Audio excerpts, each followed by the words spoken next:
Hello. In this lecture, I will try to provide something of an introduction to Rudolf Steiner's approach to ethics. I think Steiner's approach is very, very unique. I think it's helpful because in some way, it helps to synthesize the approaches to ethics that we've covered until now. I will maybe say a few words at the outset about connections that I see between Steiner's approach to ethics and the three main theories that we've studied until now. I also think these connections will become clearer with familiarity with Rudolf Steiner's approach. And so I hope that throughout this lecture that these connections and probably more connections start to reveal themselves. But at the outset, I will just note that Rudolf Steiner's approach shares something with utilitarian ethics in the sense that it allows for a consideration of actions that serve to both increase our personal happiness and also the sort of net happiness and communal happiness. I think the difference with Steiner's approach is that it doesn't constrain us it doesn't limit us to utilitarian calculus as the only way to evaluate the morality of our actions. I think it shares something with Steiner's approach, shares something with Kant's approach to ethics as well.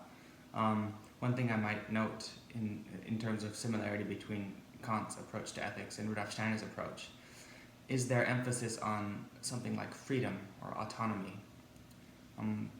There is a difference, though, in their conception of freedom and autonomy.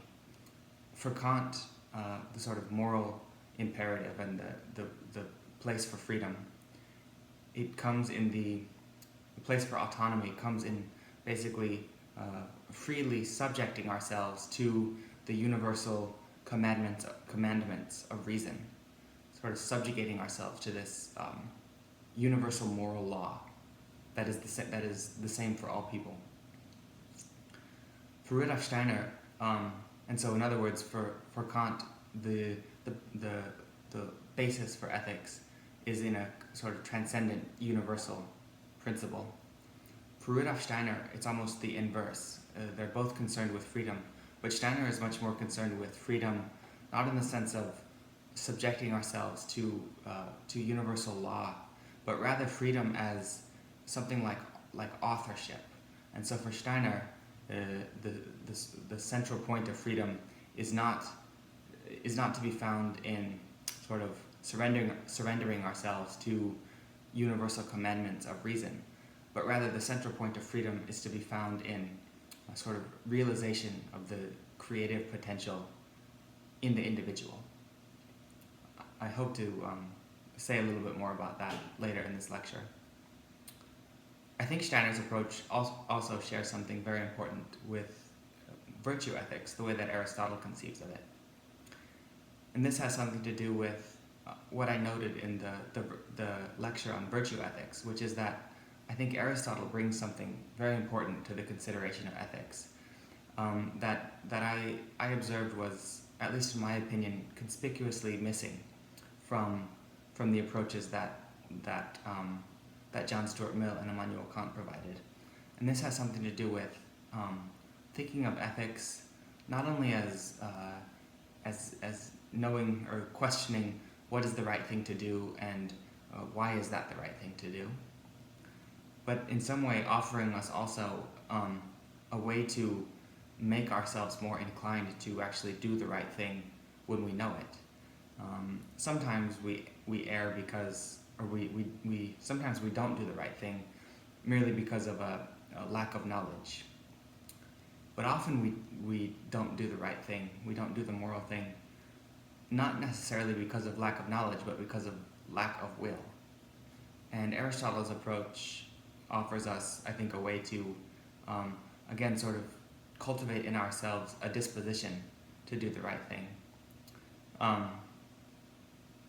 In other words, I suppose that both Steiner's approach and Aristotle's approach, they share a conception of ethics not merely as a theoretical pursuit, but also as a sort of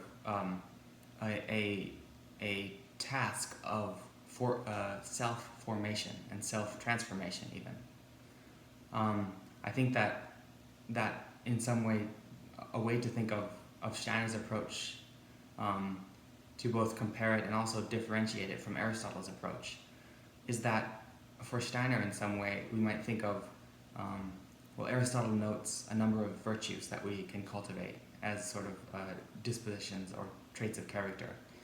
For Steiner, in some way, the virtue of virtues, sort of transcendent virtue, the condition of all other virtues, is freedom for Steiner. And I think he says this on a very firm basis, because if we think about it, in order to effectively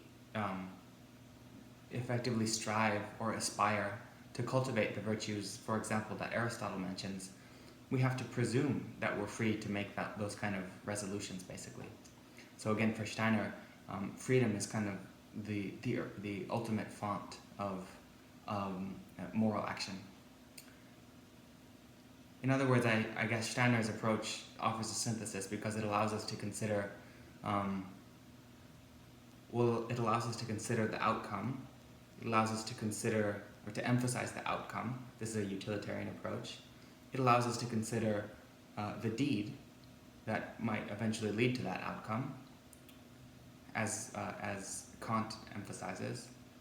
It allows us to consider the character of the person who's acting. And so we have the outcome, the deed, the character. But Steiner's approach offers something like an even further intensification or concentration. We see we're somehow, pictorially speaking, or spatially as a metaphor, a spatial metaphor, we're somehow moving towards our center. Steiner's approach doesn't place the foremost emphasis on the outcome or the deed or the character so much. It places the sort of primary emphasis on the agent or the subject, the free human being.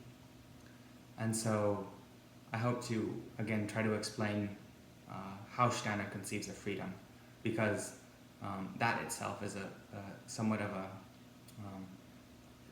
a difficult concept to grasp. In fact, the excerpt that you have been reading from Rudolf Steiner is the first chapter of his 1894 book titled The Philosophy of Freedom.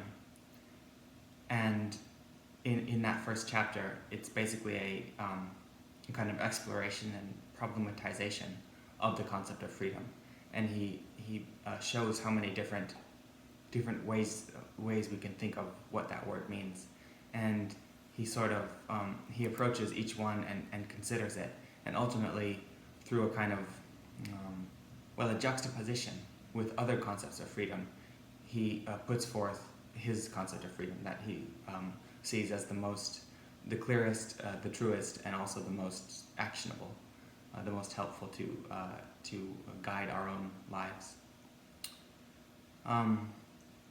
So a couple of things are at stake with Steiner's approach that are not so much concerns of the other theorists that we've studied until now. I think maybe the most important thing to consider is that Steiner is, whereas Aristotle and Plato were writing in the distant past, so thousands of years ago. So Aristotle was the most ancient thinker that we've covered in depth. And John Stuart Mill is the most recent. But John Stuart Mill was still writing in the middle to the late 19th century. So this is hundreds of years ago. Over 100 years. Steiner is writing sometime in close to the turn of the century. So maybe 125 years ago, roughly speaking, Steiner is writing The Philosophy of Freedom. A lot has, though, in those centuries, these last centuries, a great deal has changed, specifically in terms of scientific knowledge. And by Steiner's time, in a way that wasn't the case for these earlier thinkers, it actually becomes questionable whether or not human beings are free to act. So I guess what I mean to emphasize with this brief survey of history is just to say that Steiner has to take a much more critical approach to the question of freedom itself. These other thinkers could sort of maybe just presuppose freedom or presume freedom without really having to mention it. Steiner, though, by Steiner's time, and this is even more so the case in our time, it's not, people can't take it as just self-evident that human beings are free to act. Either this sounds perfect, either it's something that you already believe that we don't have freedom, or maybe it sounds completely crazy. I'll try to explain why it's what the basis is for believing that people are not free. At least one basis, and that basis is offered by scientific knowledge. And so I'll just from many different fields of science, we might come to the conclusion that human beings are not free. For example, from evolutionary biology, we might imagine that we think we're free, but everything that we do is somehow a sort of instinctual pattern that gave genetic fitness to our ancestors, so increased their likelihood of reproduction. That's one way in which we might not be free. It's kind of a theoretical way. So in other words, we might just assume that even though we seem to be free, that itself might be an adaptive response that somehow that increased our survival utility in the past. That's one path of scientific reasoning that might lead us to question our apparently self-evident experience of freedom. Neuroscience provides another one. There are, as early as the 1980s, with experiments measuring brain activity. The most famous experiment in the 1980s was performed by a neuroscientist called Benjamin Libet. And his experiments seemed to show that, to put it plainly, our brains make decisions before we're conscious of those decisions.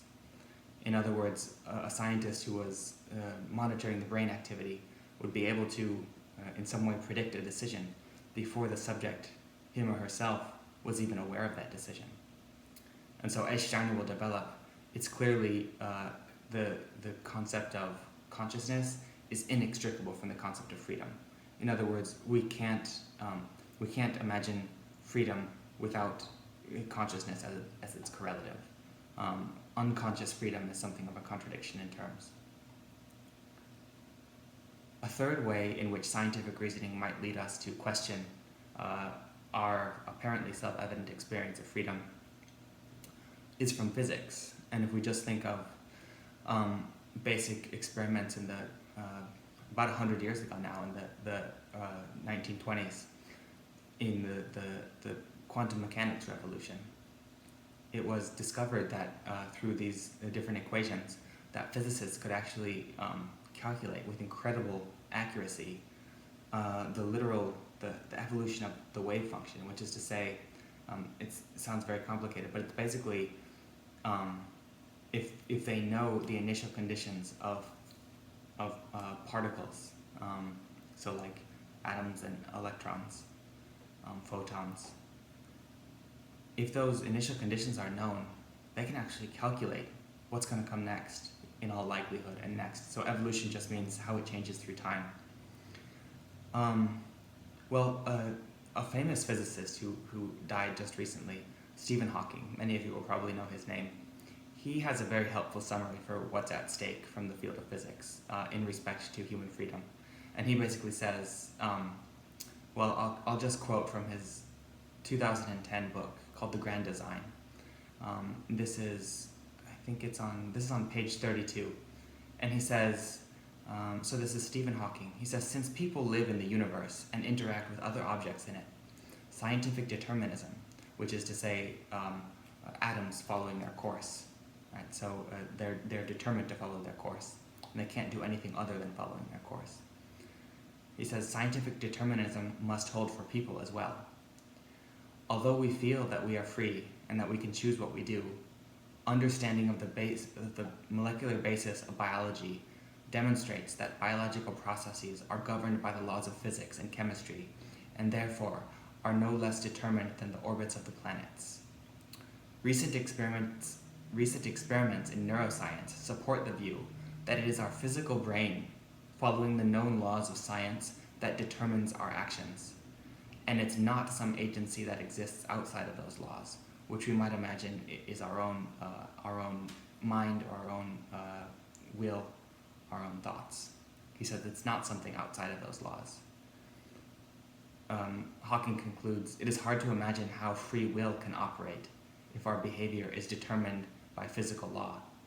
So it seems that he concludes, so it seems that we are no more than biological machines, and free will is just an illusion. And so Hawking, I think, presents a very helpful summary of a kind of inevitable conclusion of accepting the premises of various disciplines in modern science. In other words, this inevitable conclusion would be that, in fact, maybe we don't have free will. Steiner tries to find a way to, I guess, without rejecting the findings of science, for example, to nevertheless basically defend our immediate intuitive experience of freedom. And so it's kind of a question of like, whom do I trust? My own experience, or processes of reasoning, either from the field of physics or biology or neuroscience. It's much more complicated than that, but I'm afraid that if I say too much more about this kind of epistemological basis, or sort of how we know what we know, in respect to immediate experience compared to scientific reasoning, I'm afraid that it would take us too far off the course. But it's something we can maybe discuss during our meeting, if there's interest for it. Suffice it to say that we have something that appears to be a conflict, which is science seems to tell us that we're not free. Nevertheless, we seem to be free to either accept or reject the conclusions of science. And this might seem to be, it might seem to raise an important question, and certainly it seems to demonstrate that it's too early to just discount the possibility of freedom. Again, for the fact that despite what science seems to tell us, we also seem free to either believe it or disbelieve it. So Steiner, he believes that by without rejecting the findings of science, that nevertheless, if we approach the concept of freedom critically and in a very careful way, that there are certain distinctions that we can make, and that we'll be able to, ultimately we'll be able to, in some way, discover and then also conceptually define the part of our action that is in fact free. Steiner doesn't deny that a great deal of our activity is subject to whether it's the laws of physics or biology. In fact, I can quote from the excerpt that you read from chapter 1, and this is where Steiner begins to make distinctions between various conceptions of freedom, and some of them he discards and other ones he saves. Shannon writes that nobody will deny that a child is unfree when he desires milk, or that the drunken man is unfree when he says things that he later regrets. Nobody will deny this. Neither one of these knows anything of the causes working in the depths of their organisms, which exercise irresistible control over them. So neither the drunken man nor the child is aware of the causes behind their actions. Steiner asks, but is it justifiable to lump together actions of this kind with actions in which a man is conscious not only of his actions, but also of the reasons that cause him to act? And this is the really critical distinction that Steiner wants to make. He wants to say there are sort of gradients of freedom, and there's a distinction that has to be made between actions that we perform without any consciousness of our reasons for acting, without any consciousness of our motives, and those actions in which we perform, and this is how Steiner defines freedom. It's the actions that we perform out of actions, or the actions that we perform out of motives, of which we are conscious and which we have chosen. So a free action is an action in which I have chosen the motive for that action consciously.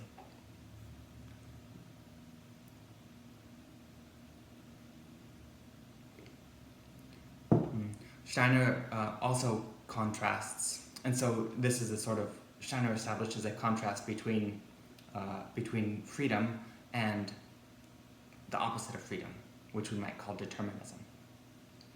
And this seemed to be the inevitable conclusion of scientific reasoning. Steiner also contrasts his definition of freedom, which I gave provisionally just a moment ago. It has something to do, it's more or less a question of freedom is being able to act from motives of which you consciously chose or consciously created. Steiner, though, he continues to contrast his definition of freedom with other definitions from various other viewpoints and philosophies, and this is very helpful, and this constitutes the bulk of the chapter that you read for this week. It's very helpful because, as we have seen in our own studies of ethics, often by comparing and contrasting and juxtaposing and counterposing various theories to one another, each one of the theories becomes clearer in its interrelation with the other theories.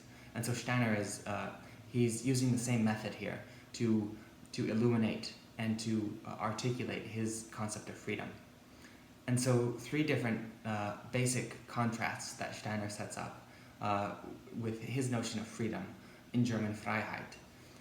He contrasts freedom with something like libertarian, what I will call, he doesn't call it this, but I'm going to use this word, and maybe we can come up with a better word, but I think it's pretty expressive.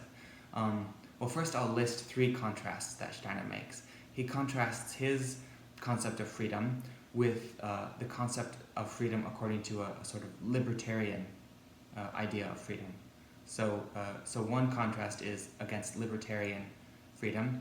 Another contrast is against liberal freedom, liberal in the kind of classical philosophical sense of liberalism. This informed our own Declaration of Independence in the United States. This is philosophers like John Stuart Mill, whom we read. It's philosophers like John Locke, like Thomas Hobbes, like Adam Smith, several others. And this could be thought of as, well, so there's libertarian freedom. This could be thought of as liberal freedom or liberty. This Steiner also contrasts his notion of freedom with liberty. And finally, he contrasts his notion of freedom with a concept of freedom that he uses Baruch Spinoza as a representative of this kind of freedom. And this is something like freedom as basically surrender to necessity. I'll say a little bit more about each of those, specifically because I think it helps to shed light on Steiner's approach. And so if we think of the first kind that I mentioned, which I called libertarian freedom, this is basically the freedom to basically total lack of constraint, like the ability to, well, one way of thinking of it is whatever I do, I'm free if I could have done something else. So every action that I take, it could have been any other action. So it's a kind of, well, it's again, libertarian, I think, is a very expressive way to say this. Now, the trouble with libertarian freedom that Steiner mentions, and I think we can just think our way into it, it's that there seems to be conflating freedom with something like just caprice or arbitrariness. In other words, if we think of freedom as being able to act for a reason, libertarian freedom seems exactly the opposite of that. It seems to be the freedom to act for no reason. In other words, if I did one thing, but freedom would have consisted in being able to do something else, I would have had to. So to do something else would be to act against the reason that I chose to act in the first place. And so again, it seems to be almost surprisingly, and I think that it takes a little bit of, well, it takes some critical thinking to discover this, but it seems to be almost the antithesis of freedom when we think of freedom in a libertarian conception.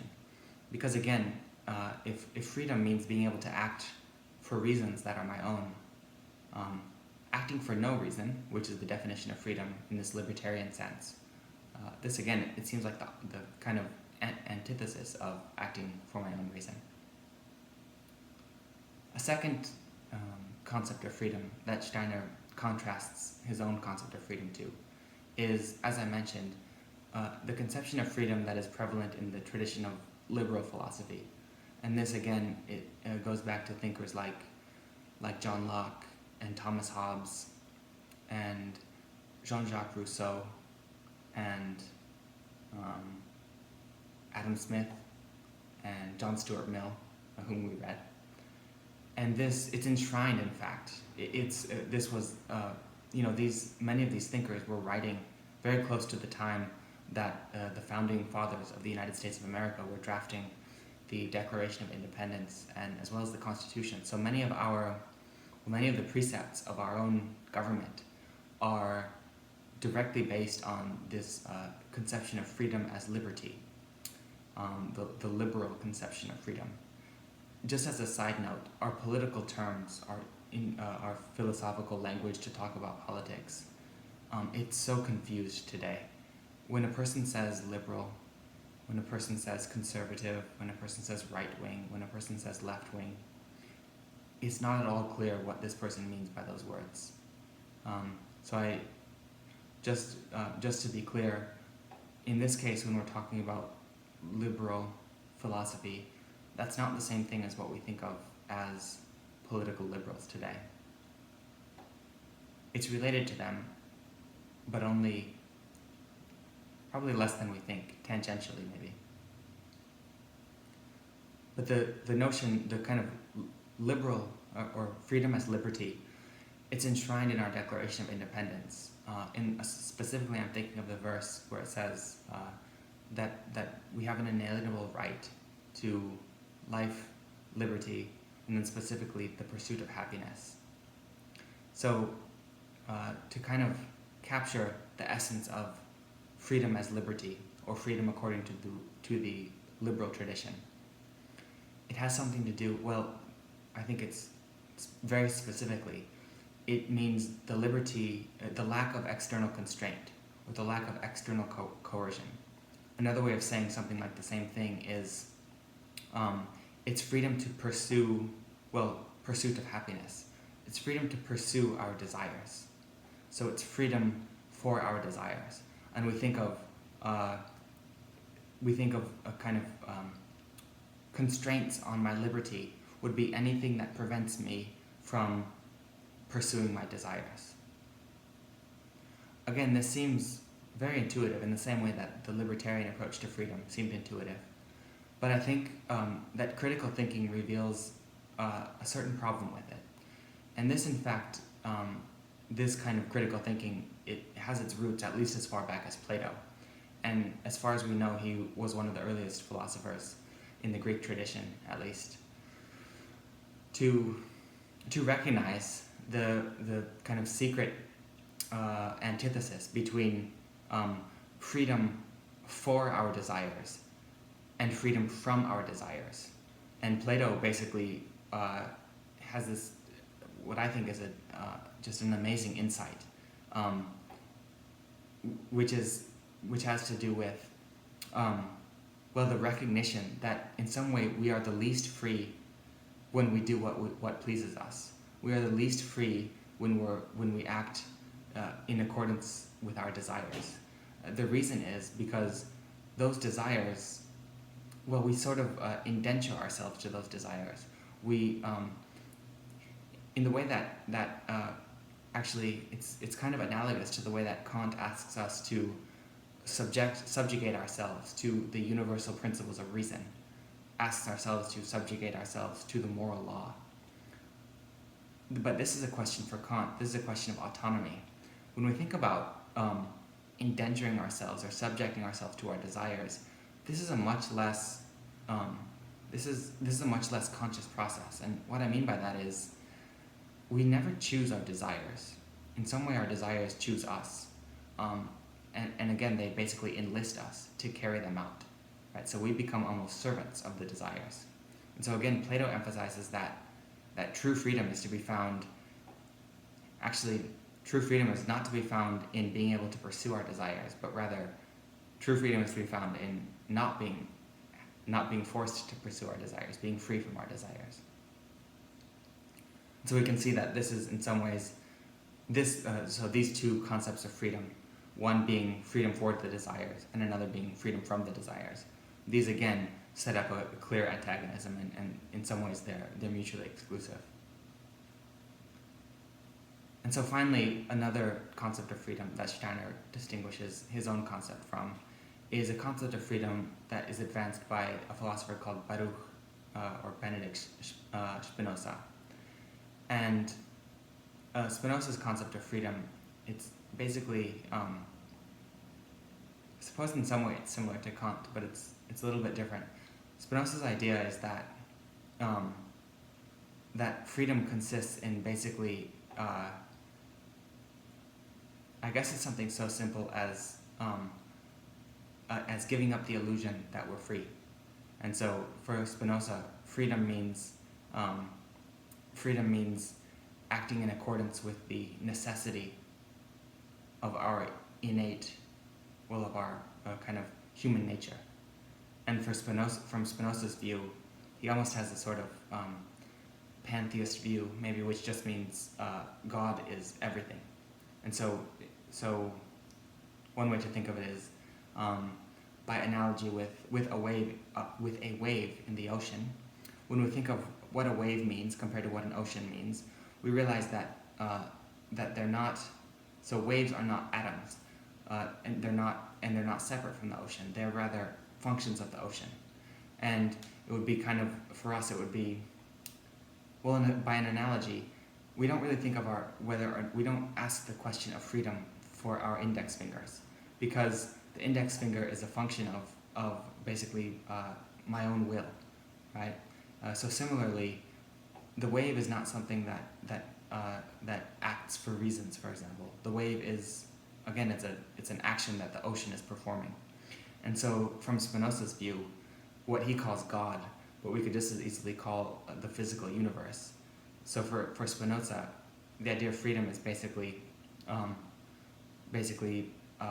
allowing the necessity of the physical universe to express itself through you. And it's basically realizing that you only exist by analogy. So you, relative to the physical universe, you only exist by analogy to the way that the wave exists relative to the ocean. So you compared to the universe is as the wave compared to the ocean. Steiner also contrasts his idea of freedom from Spinoza's, and Steiner wants to preserve some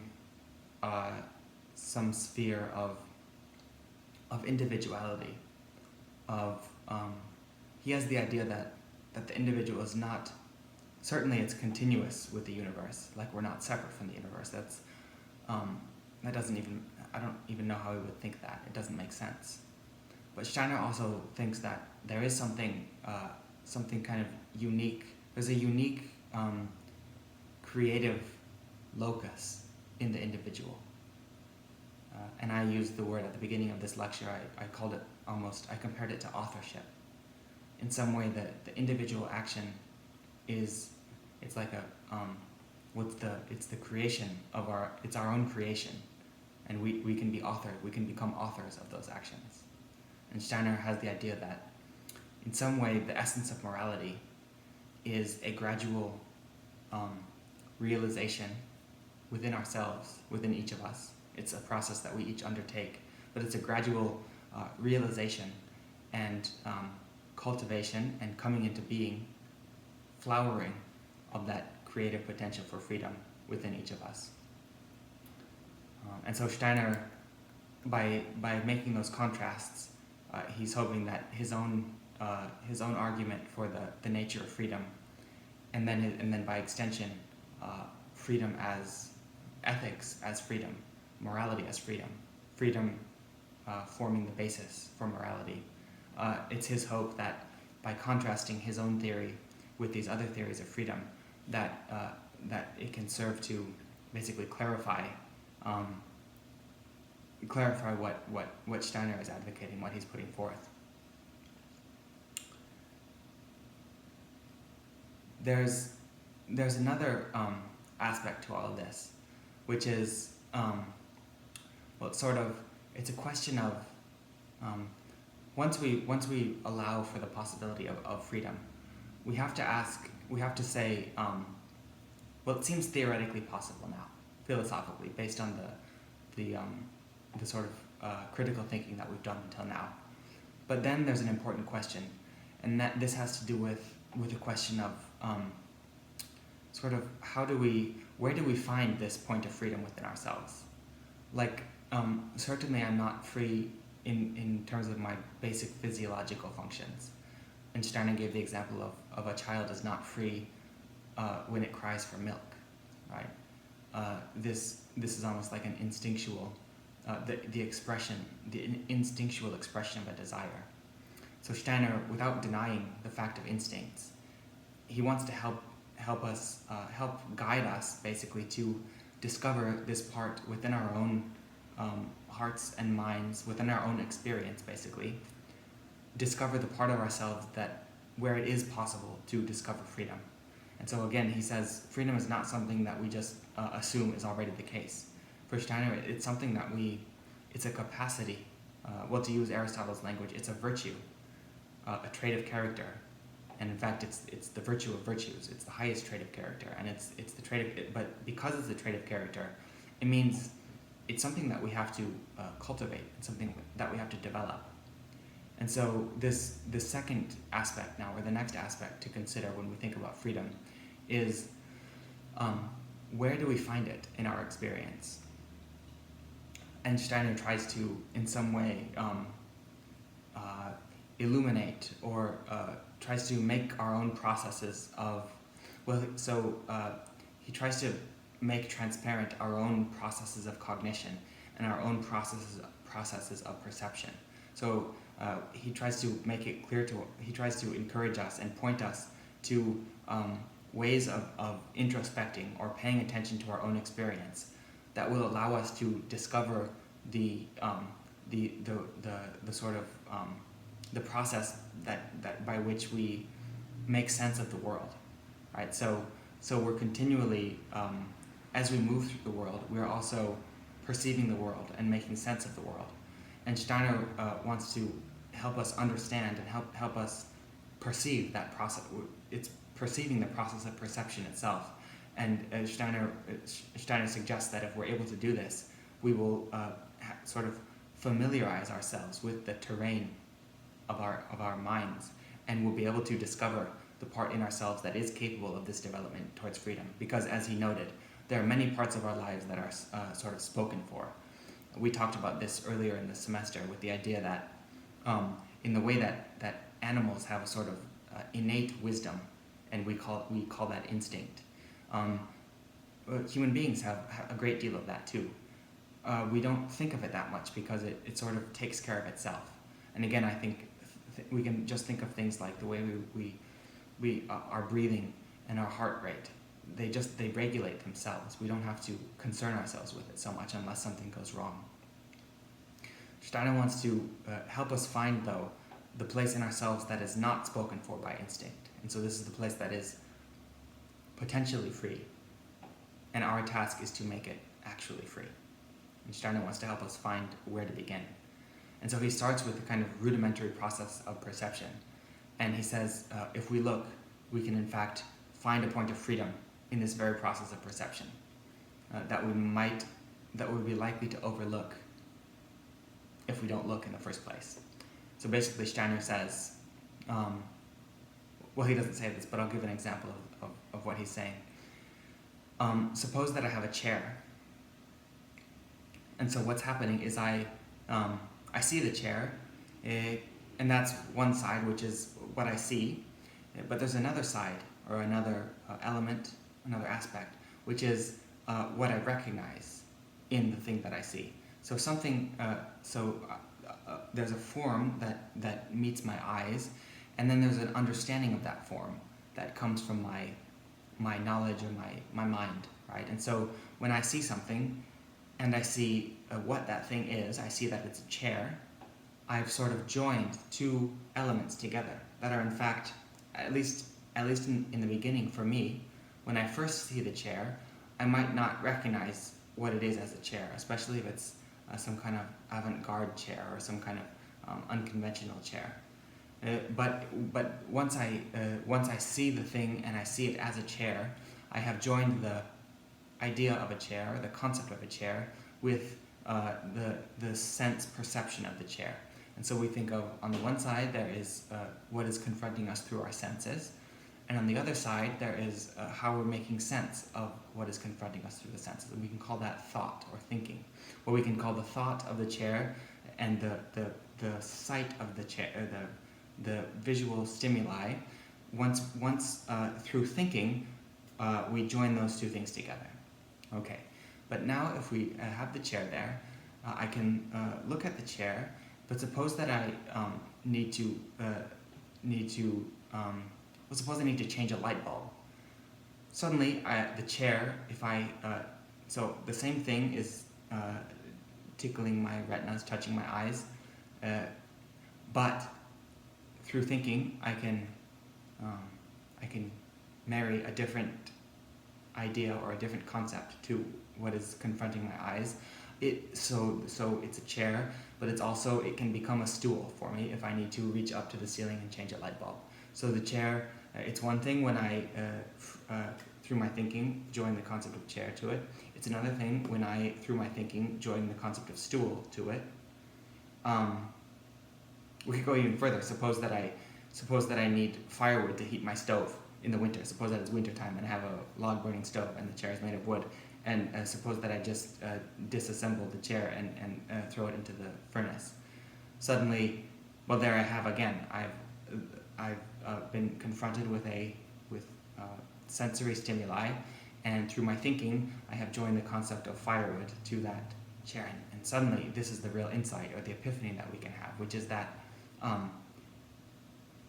we are participating in that activity of making sense of the world. And we discover that because of the fact that we can, that it's not only a chair for us. If we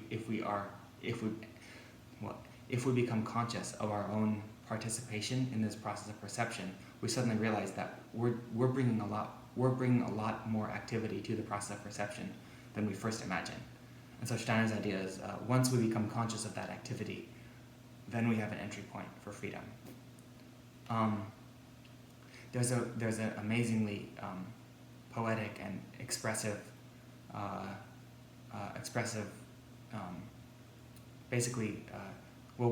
poet called William Blake captures this a very similar insight in a very poetic and expressive way. He writes, I have a quote from a letter written in 1799, and William Blake writes that everybody does not see alike, he says. To the eyes of a miser, a guinea, which is a gold coin, a guinea is far more beautiful than the sun. And a bag worn with the use of money has more beautiful proportions than a vine filled with grapes. The tree, which moves some to tears of joy, in the eyes of others is only a green thing which stands in the way. Some see nature as all ridicule and all deformity, and by these I shall not regulate my proportions. And some scarce see nature at all, but to the eyes of one with imagination, nature is imagination itself. As a man is, so he sees, William Blake concludes.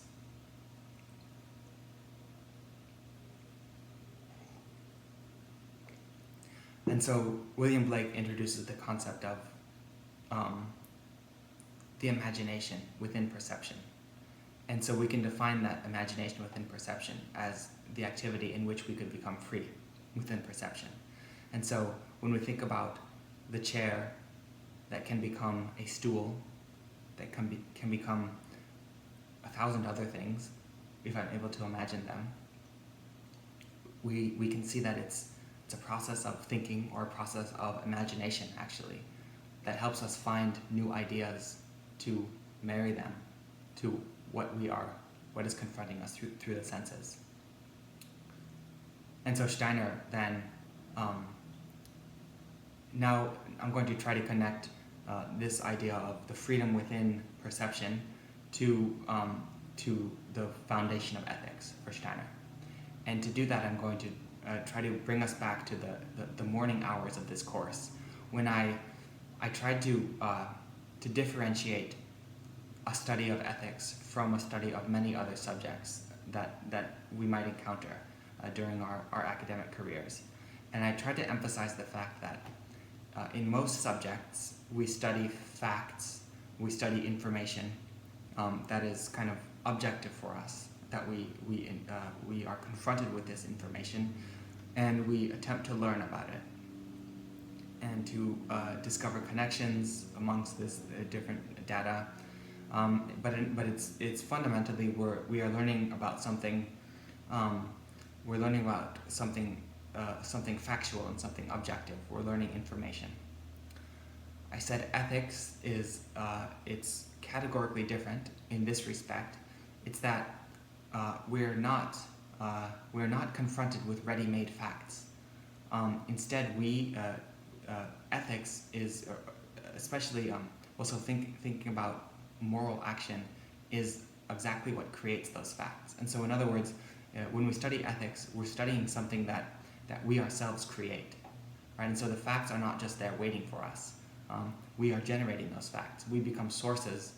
The facts have their origin in our acts. So when we study ethics, we're studying acts, our own acts. We're not studying facts that are separate from us. And now to come back to try to connect this with the concept of freedom and how freedom can serve as the wellspring of moral action. If we think again of the process of imagination within perception, we can call it imagination or thinking within perception. The important thing is not so much what we call it, but rather whatever we call it, if that helps us discover that activity within our own experience. Thinking or imagination, when we're able to discover that in the process of perception, then it's possible to discover the source of action that is free and also moral. And it has to do with this.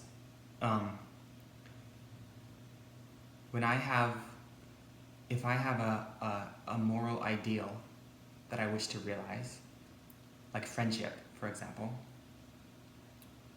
it's a sort of virtue or a moral ideal.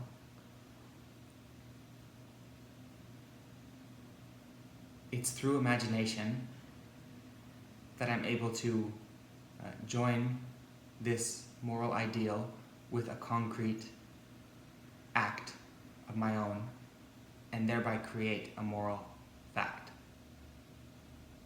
And so it's the model of perception, it's as though we've stepped inside of the model. So on one side we're thinking of perception, and we discover the freedom in perception as that ability to wed a concept with a percept, the ability to wed through thinking or through imagination, to wed an idea or a thought, a concept, with a sensory, collection of sensory stimuli. Now we think of ourselves as actually, well, by analogy, we ourselves are now, we're no longer being given sensory stimuli from outside when we talk about the moral action. In other words, through imagination, we basically condense a moral ideal we condense it through our moral imagination into a concrete act. Our acts, our concrete acts, become expressions of our moral ideals. And what joins the kind of universal moral ideal, so friendship, what does friendship look like? Friendship is something very generic. And for Steiner, the freedom It's found once we're able to, again, sort of contract or individuate the generic concept of freedom into a specific act that expresses freedom, not as something universal or not as following a universal moral law. It's not that way. It's individuating the concept of freedom in a way that is totally unique and totally entirely particular and unrepeatable, original, totally original to our specific individuality in these specific circumstances. And so what joins the connection between a specific deed, a particular deed, and a universal moral ideal is the process that we call the free activity that we called thinking or imagination. In this case, it's moral imagination. The difference between ordinary imagination and moral imagination simply has to do with the fact that in the case of moral imagination, we are the ones performing the acts. In the case of ordinary imagination, we are in some way joining together universal ideas with particular images. In the case of moral imagination, we're joining universal ideas with actions, with particular actions that spring from our source of freedom.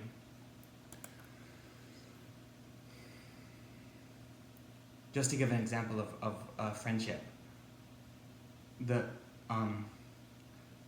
we realize that if we discover this kind of creative point of freedom within our perception, we discover how much we are responsible for our likes and dislikes of people. I realize that whether I like somebody has a lot to do with what kind of, again, through thinking, through imagination, what kind of concepts that I entertain when I think of this person. And then by the same token, this will influence what kind of moral actions what kind of moral ideals that I attempt to incarnate or to individuate through my actions towards that person. That's probably a good place to stop. This has been quite a comprehensive video, but I hope that what I've said has at least served in some way to offer an introduction into Steiner's approach to ethics, and I look forward to carrying on this conversation in the future. But so for now, my best wishes to everyone until next time.